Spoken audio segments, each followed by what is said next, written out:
கன்னி ராசி என்பர்கள் வந்து நல்ல படிப்பு இருக்கும், நல்ல பண வரவு இருக்கும். ஆனா தேக ஆரோக்கியத்தில முக்கியமா நீங்க கவனமா இருக்கணும். ராசியில சூரியனுடைய சஞ்சாரம் இருக்கிறது. அதே சமயத்தில சுக்கிரனும் ராசிக்கு வந்திருக்கார்.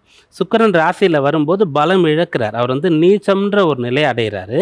அதனால என்ன ஆகும்ன்னு சொன்னா, நம்மளை பற்றின ஒரு அக்கறை, கவலை நமக்கு இருக்காது. கேர்லெஸ்ஸா இருக்கிறது. எதுனாலும் பார்த்துக்கலாம் அப்படின்னு சொல்லி இருக்கிறது. அதுபோல ஆரோக்கியத்தில நீங்க இருக்கக்கூடாது. அதனால ஆரோக்கியத்திற்கு முக்கியத்துவம் தரணும். வருமுன் காக்கிறதுன்னு சொல்லுவாங்க இல்லையா? அதுபோல ஏதோ ஒரு சிம்டம்ஸ் இருக்கு அப்படின்னு தெரிஞ்சாலே, நீங்க வந்து அது எதனுடையது, என்ன பண்ணணும் அப்படின்ற விஷயங்கள பார்த்துக்கொள்ளணும். வயதுக்கு ஏத்த மாதிரி மிடில் ஏஜ்ல 40, 45 வயசுக்கு மேல இருக்கக்கூடியவங்க ஆரோக்கியத்தில ஏதாவது குறைபாடு இருக்கிற மாதிரி தோணுச்சுன்னு சொன்னா, உடனடியா பரிசோதனைகள் செய்து பார்த்துக் கொள்வது நல்லது. ஒரு காரணம் சுக்கிரன் ராசியில நீச்சமா இருக்கிறது. மற்றொன்று விரையாதிபதி சூரியன் இருக்கிறது.